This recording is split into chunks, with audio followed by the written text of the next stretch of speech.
You can't have talk about the NBA draft without a little pre-draft buzz. The latest report, what is this? Sources told our Mark Stein that the Lakers are actively pursuing trade scenarios to construct a deal that would convince the Kings to give up Demarcus Cousins in a trade. The Kings are publicly insisting Cousins is not available, but according to Yahoo Sports, Kings coach George Karl has intense desire to trade the All-Star center with a growing belief that the coach-player relationship is irreparable. What is this, Coach Karl? Not perhaps wanting Demarcus Cousins. How do you feel about this? Go ahead. Well, that didn't take long. George Karl got there. Right. And Demarcus Cousins, although, by the way, anybody that can tweet emojis using Jay-Z's Blueprint 2 saying when the grass is cut, the snakes are going to be there. Anybody that can use that, DeMarcus Cousins, you have me. Hello, brother. Little shout out. He is a perfect fit for any team. This guy last year averaged over 24 points per game, over 12 rebounds, over 3 assists. And don't give me the whole, well, he's being selfish. He re-upped in Sacramento, signed an extension back in 2013 for 4 years and $62 million, and donated $1 million of that for charities in Sacramento. DeMarcus Cousins, if that guy is on the market, I know he has trust issues.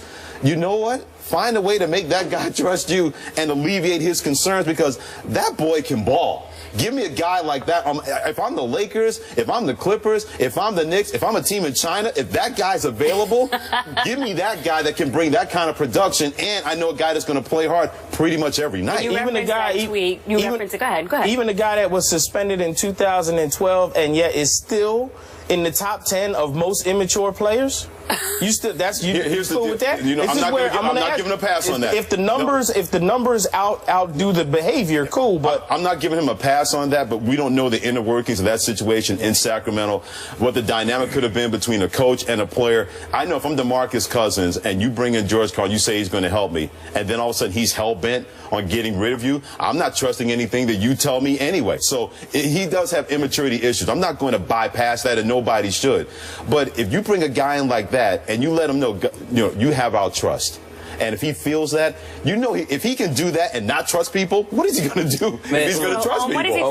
What is DeMarcus Cousins trying to say with that tweet, first of all, that we saw with the snake in the grass? Well, for somebody who's from New York, I wish he would tweet another Jay-Z line, Empire State of Mind. Hey, I'm sure Knicks fans would be happy with that. I would be as a Knicks fan. I love both George Karl and DeMarcus Cousins, but you kind of saw that this could be doomed from the start, because they're both guys that let the emotions get the best of them. And look, George Karl, he loves offense, right?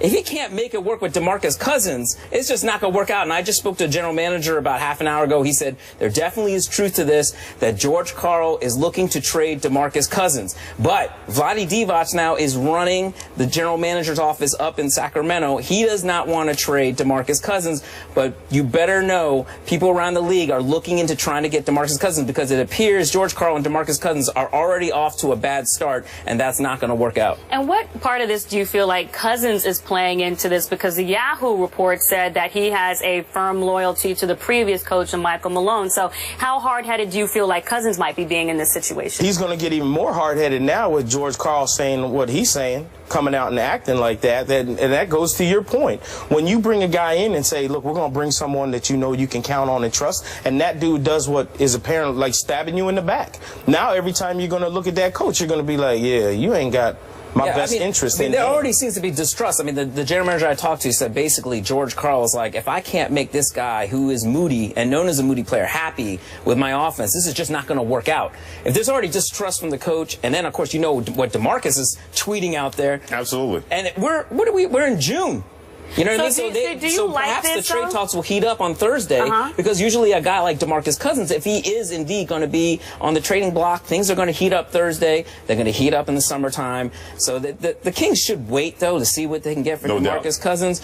But I'm sure if I'm Phil Jackson, hey, do you guys want that number 4 pick? If I'm Vlade Divac, I'm calling George Karl. Man, be quiet. You don't get to make the personnel decisions on this team. But do you like this, though? Because let's talk about the draft aspect of this. If you're the Lakers, I mean, actually both players 6'11", 270 pounds. So who do you prefer in this situation? The upside, I mean, obviously DeMarcus Cousins is not too old, but what would you do in this scenario if you had the GM hat on your head? If I'm the Lakers, I'd take DeMarcus Cousins over Jahlil Okafor. Yes. I'd definitely take DeMarcus. I mean, the kid is still young. He can score. And say what you want to say about how emotional he is, how moody he is.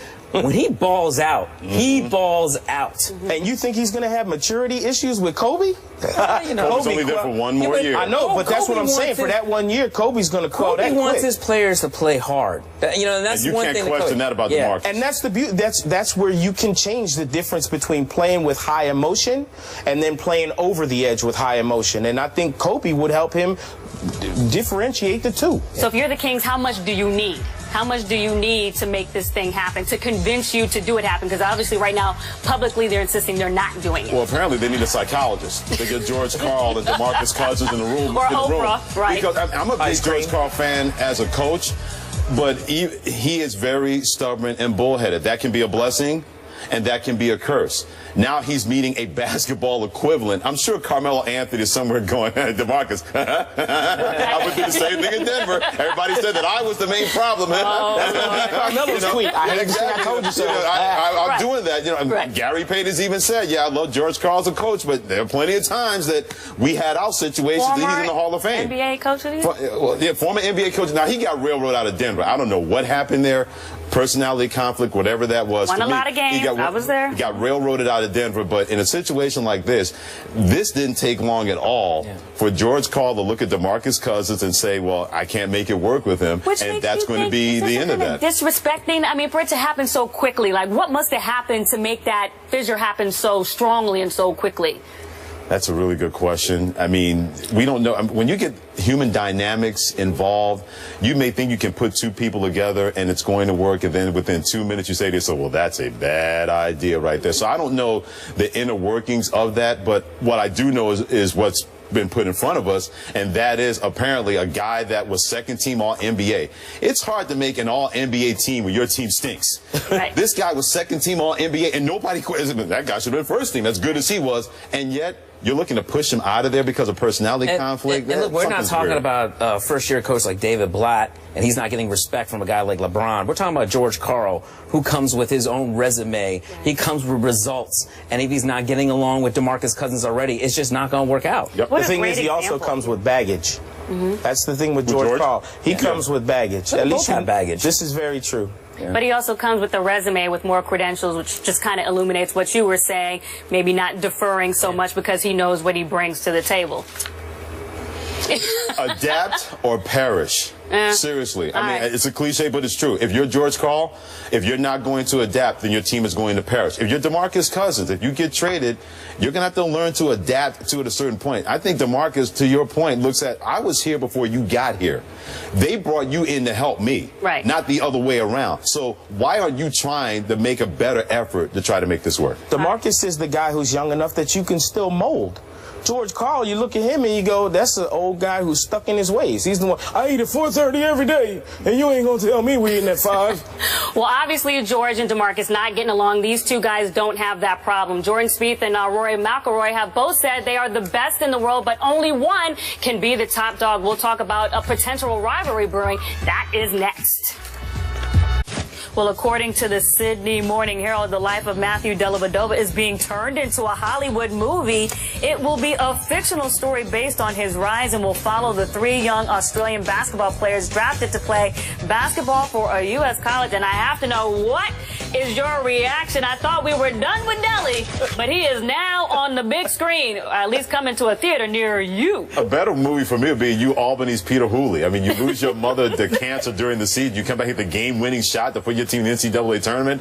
Nothing against Dellavedova, but that story ended the 4th quarter of Game 4 when he went back into the phone booth, and he wasn't in Steph Curry's head. I wasn't buying that. So I'm sure people love underdog stories. The Peter Hooley underdog story, that would be a better one than Matthew Dellavedova. Michael, what I want to know is, will you use your hard-earned money to go see a movie with Delly in it, or about Delly, I should say? I ain't even watching the trailer of that movie. Okay. Which is why it's a fictional story. You know why? Because the real version doesn't have a happy ending. What's going to happen to Deli in the real? What are they going to do in the real movie? Like 30 minutes in, he could be cramping up. Oh, Deli, I appreciate your hustle. We're going to at least get that out on the debate. Don't punk up now because of what We he said. appreciate his hustle. We just, not make it all does he have to have a cup of coffee before he does his movie too? Oh. Wait, does the movie have a title? Because I know what Taj Gibson, Al Horford, and Draymond Green would call it. I still hate Matthew Dellavedova. Yes, they do. Who's gonna play him? Jerry Ferrara, a Turtle from Entourage? Would he be a good one? Turtle's my boy though. He might actually play him pretty good. But the title of the movie could be Diving on You. So what do you think will be the total earnings for this movie? About 12. How much did the much FIFA more movie than the make? FIFA movie. No, not that much more. Yeah, it'd be much not more. That much more. Dellavedova was a better story than whatever. FIFA. He's got to give his mom free tickets.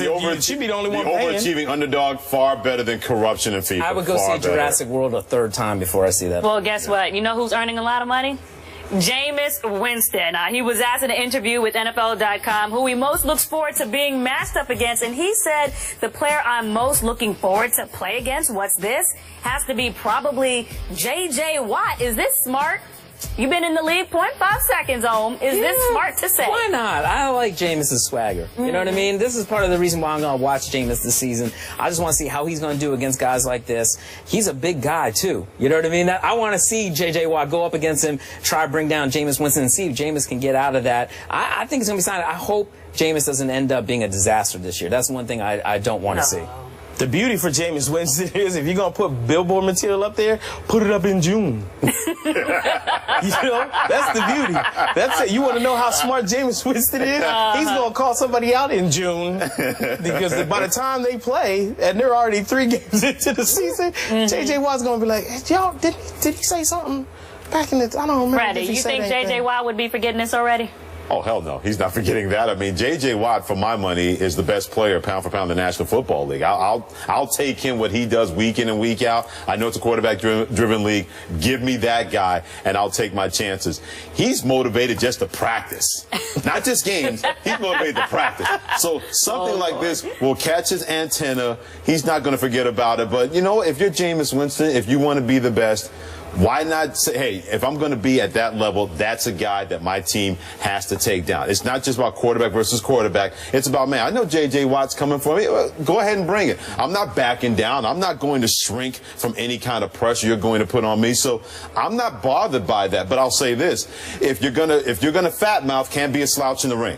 So if you're Jameis Winston, you put that out there and you fat mouth about it, go out there and deliver. Because if you don't, it's going to be a lot worse for you than if anybody else has said that. And here's the thing. He's not just saying this arbitrarily. The Bucs actually faced the Texans in Houston week 3, but you know J.J. Watt is also known for the pass deflection and getting his hand up in the passing lane. So he's gonna run it 50 yards for a touchdown. Absolutely. So when the two of them face, how many sacks do you feel like J.J. Watt might get? Ooh, I think J.J. Watt will get 2 sacks and he could get a pick 6, and he'll probably score a touchdown catching his tight end too. And I wanted to do the dance of the commercial. It takes 2 to make the. I wanted to do that. When he sacks him, I wanted to see that from the commercial. Right. And Caroline Wozniacki, they're dating. Rumors out there. She may be doing the dance. Let me tell you, I will say this about James. If you're going to call somebody out, you call out the best. Yeah. You know what? Don't if he knocks down a couple passes and runs back a pick 6 and Jameis still gets the win, they need something to talk about in Tampa. Yeah, absolutely. They absolutely need something to talk about in Tampa. Yeah, because remember that image Jameis Winston playing when he's still in college with him slipping back like on a banana peel, and so J.J. Watt sees something like that. You know when that first sack comes, he's going to be like, hey, can I get some crab legs? Well, you know what? Yeah, I went there. I went there. Oh, we can't even leave the crab legs in the past. Now, this is your last day on the desk, so how'd you enjoy yourself talking to kettlebell guy over here and Puff Daddy's best boy over here? When else on First Take have they ever talked about New Kids on the Block, Puff Daddy, and we did have some Rob Bass? And Rob Bass, exactly. So you know what is our final ending theme song here? What is it going to be? No kettlebells? No problem. So I can't even pick up this. But see, I need to. Everybody wave and say goodbye. We appreciate you joining us. Come back tomorrow at 10.